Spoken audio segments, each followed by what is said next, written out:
5 years, we've been in the midst of, I think, one of the most successful digital transformations in the country. We are the largest school district. We've got about 214,000 students, 284 campuses.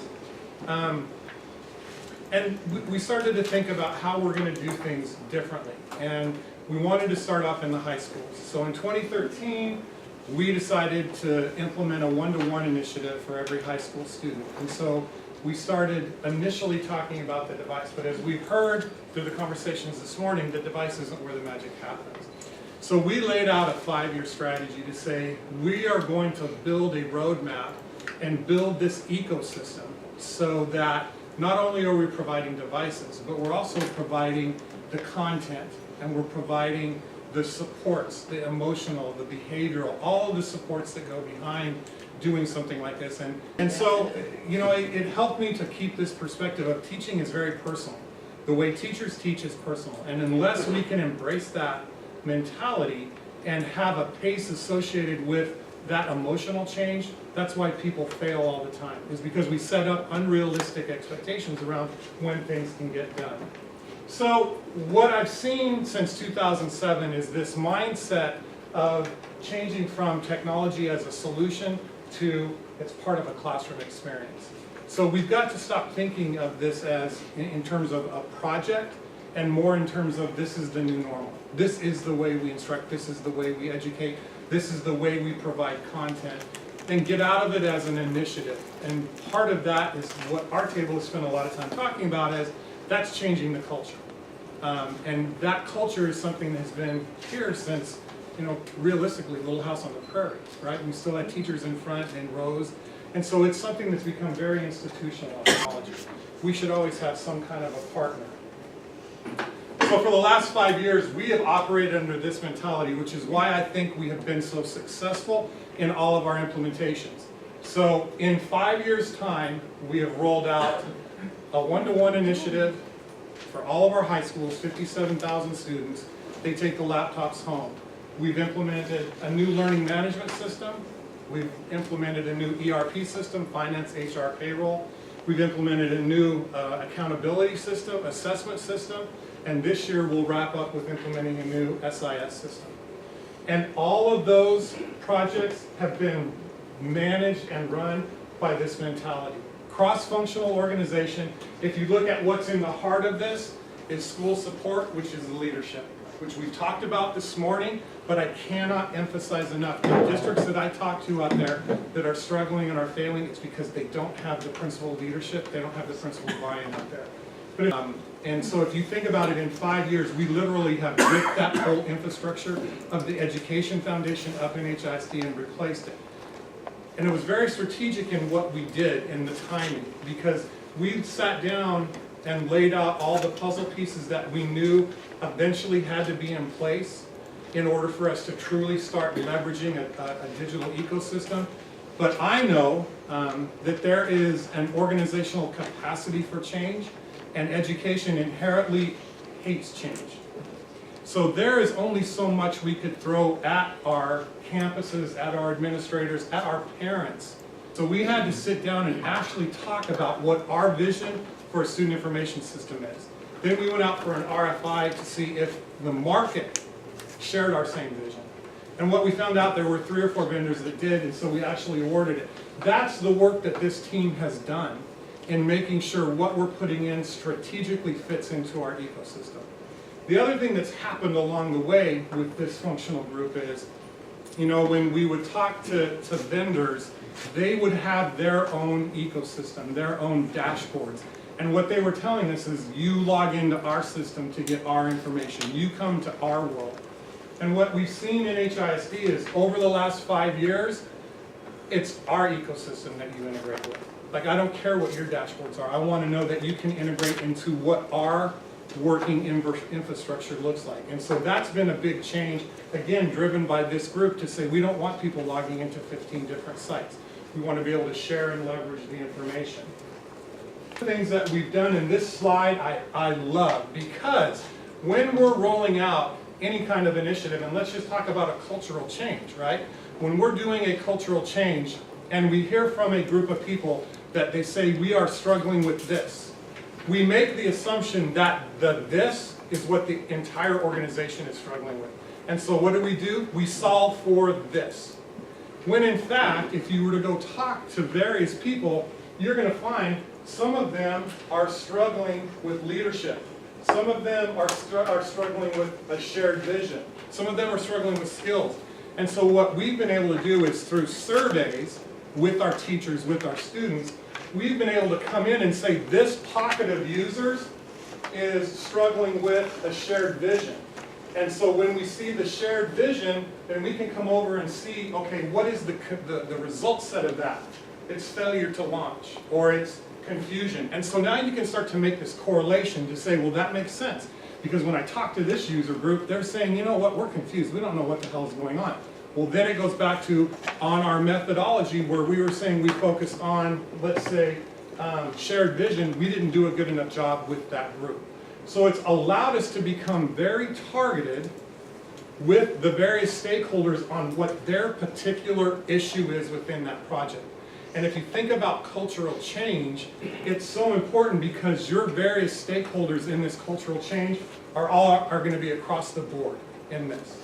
So we've been able to get really targeted, and we've been able to send out surveys, and the surveys that we're sending out have really fed us being able to analyze this. Now when we talk about the vendor partners, and we mentioned this a little bit earlier this morning, you know, as the practitioner, as the K-12 customer, what I'm looking for from a vendor is for them to come to the table with an organizational change management methodology. What I have yet to find is one that actually has that. What they have is a training plan. And so as we're thinking about what needs to happen as we're moving down this whole new, you know, infrastructure, whole new way of teaching and instructing, is what is the methodology going to be behind that? Because depending on what your issue is, there is very targeted actions that result from that.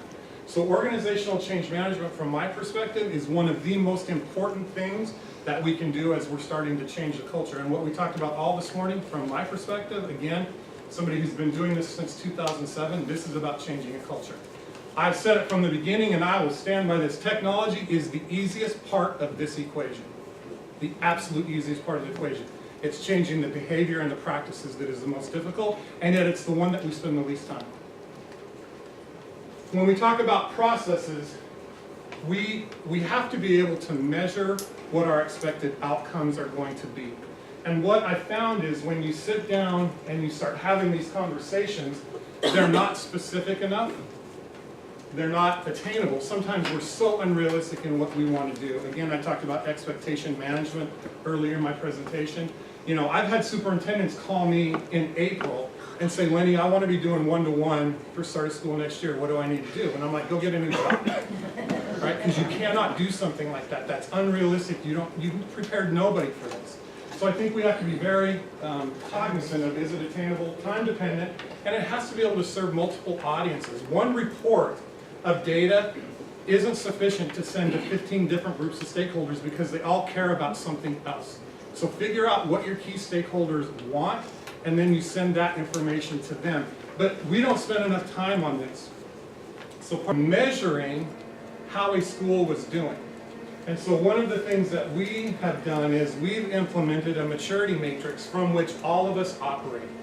So the principal evaluates his or her campus and then uses that rubric to also evaluate each teacher in that campus. So when a visitor from central administration comes to their campus, they can say, here's where I'm rating myself, right? And I am going to take you to a teacher who is on the entry level of our maturity model, and here's what you can expect to see. Go to that classroom and here's what they expect to see. I can take you to somebody who's kind of a mid-level, but it gives us all this realistic expectation on how we're observing and how we're managing campuses. It takes the ambiguity out of it, which I think is so important, again, when you're trying to change a culture. If I was a principal and I had 5 people coming to me, giving me 5 different interpretations of how I'm doing as a leader, I would pull my hair out. It also gives me the ability to sit down with the teacher at the beginning of the year and say, here's where I think you're at based on these criteria. Here's where I want you to be at the end of the year. And here are the resources and supports that I'm going to give you to get there. We're in the implementation phase of this, right? So I'm not saying we're in the end zone there. We're not in the end zone in a lot of this stuff, other than we've got the devices out and we've got the puzzle pieces. We're now starting to plug these things together. But this is something that we're working on actively. Lenny. Yeah. Talk about the technology. It's a three-legged milk stool. From a technology, pure device perspective, we've handed out laptops. Every one of our high school students who don't have internet connection at home, they have a hotspot that they take home, and they take that home for their entire high school career. So we have not only bridged the internet gap, we've bridged the homework gap. All of our content is online. We don't buy textbooks anymore at the high school level, and we're starting to push that down to the elementary school. So all of our content is within our hub. Our hub is our learning management system. We have over 3 million pieces of content in our learning object repository. We've been working with the state to get the TEKS, which is the Texas Standard, the Essential Knowledge and Skills. The rest of the country uses the Common Core. We have got the state to agree to digitize their TEKS, which means now I can take this digital machine-readable TEK and align it to all the pieces of content into my learning object repository. So we're making small bits and pieces there. And then we have our digital resources. Like I said, we were the first district in the country to get with McGraw-Hill, to get with Pearson, and tell them, you either provide us digital content or we're not buying your resources. And we sent a letter out. And that was about a 3-month process because I think they thought we were kidding. When they figured out we weren't kidding, now we start to make a lot of progress. That was 3 years ago. So we have all the major providers sending us content in common cartridge packages, very machine easy, so now the links are all alive, and it really becomes a dynamic environment for the kids. And like I said, our learning object repository is where we're storing all of our content. From a data perspective, this is our ecosystem. And so quickly to wrap this up, we have all of our systems linked together. Here's what my vision is, and this is, I think, a point of conversation for everybody in the room. I want a student to fill out a document that says, here are my learning preferences. I want that student to take a formative assessment, not a summative assessment. And we got into that debate this morning about what are we testing. Formative assessments are very productive for teachers because they can be quick, they can give you a quick read on where your students are. I want those kids to be able to take a formative assessment.